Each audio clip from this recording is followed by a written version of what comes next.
Once upon a time, a very, very long, long time ago, there was this spirit being in another dimension. And this spirit being was me.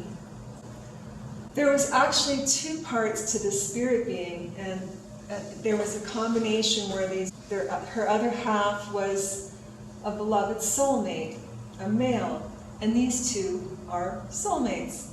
And together they were holding space and kind of like a spirit body, but they were connected on some level. And they were created by their divine parents. And they lived for what felt like many, many lifetimes in this heavenly realm, carefree, liberated, filled with love and togetherness. This place they called home, and it was absolutely just gorgeous. There was love in everyone and in everything. There was so much love. There was a state of grace and a sense of bliss amongst this beautiful space. You could smell roses and incredible nectar of peaches. And there were sparkles everywhere, big and small. And these sparkles were like souls. And there was neon pink streams of light and neon purple and neon green. And there was big, beautiful clouds that were so billowy, they were like feathers, really soft to the touch. And it was a wonderful place to lay there in comfort and just sit there and admire all the beauty. And they felt this beauty outside of themselves, but also within. So there was just such a sense of beingness, not having to prove anything, not having to do anything.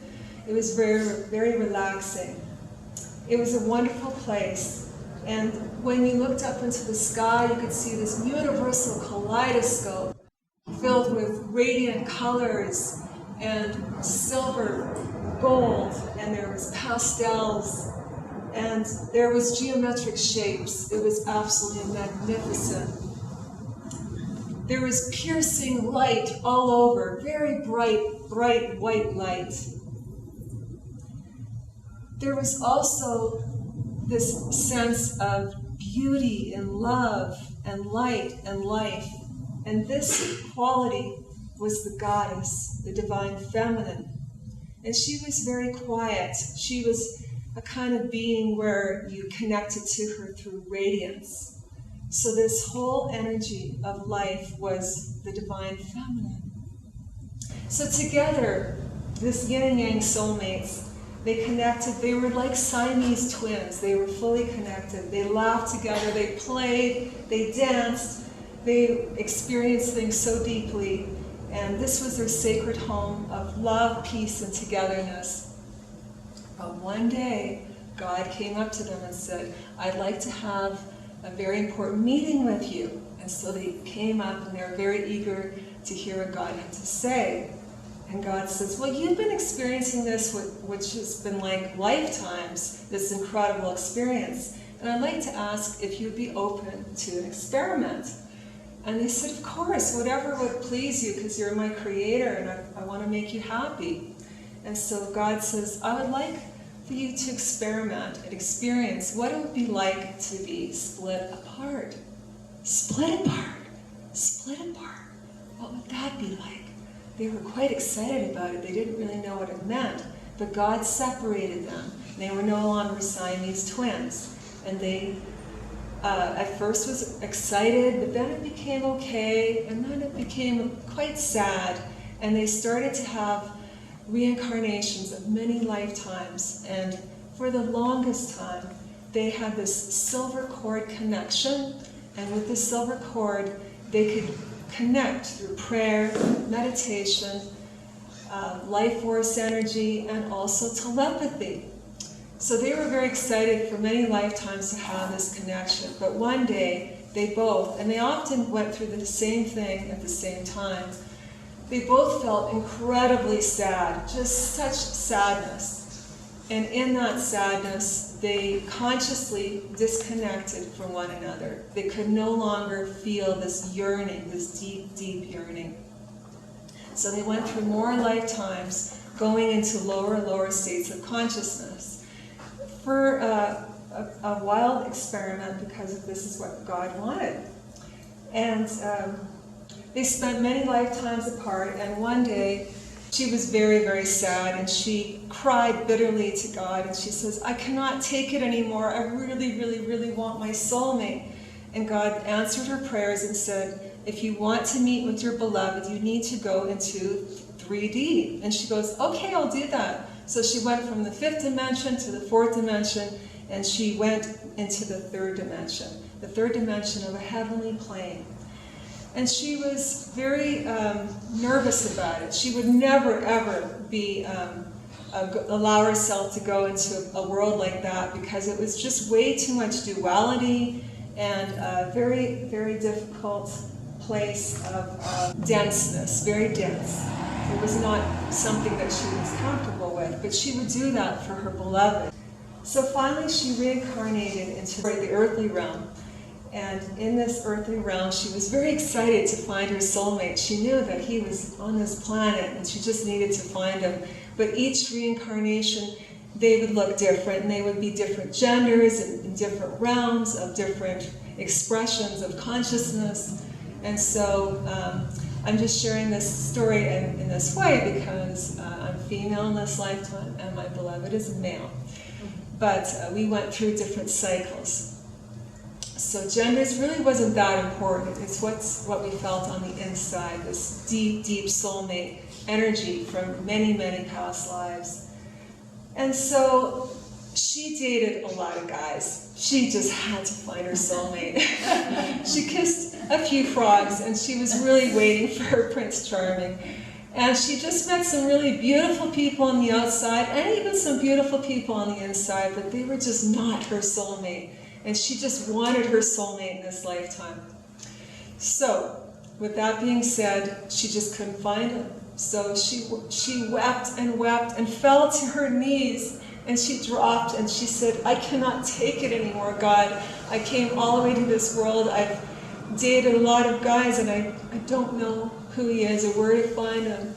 And God said, okay, I will answer your prayers. Just be patient, and he will come to you soon. And she was so excited. Well, she didn't know this, but because they were so alike, her soulmate was praying for her at the same time, within a month, which is pretty brilliant. So one day she met him at a bar. Well, actually, it was a Greek restaurant, but in the lounge area. And she didn't recognize him because in each lifetime they always look different. So there was a sense of home as soon as they connected. But she felt kind of awkward and uncomfortable because she hadn't seen him in many, many lifetimes and just really felt so strange. But over a period of time they were dating, and when she embraced him, she just melted into his arms like she had never felt a hug like that before from any human being. And if they were energy, they would have just fused together into oneness, which they felt through their bodies. And of course, there was lots of romance and other things, but we won't go there. So, also, one thing they absolutely love to do is they love to cuddle. When they cuddle together, they would spoon.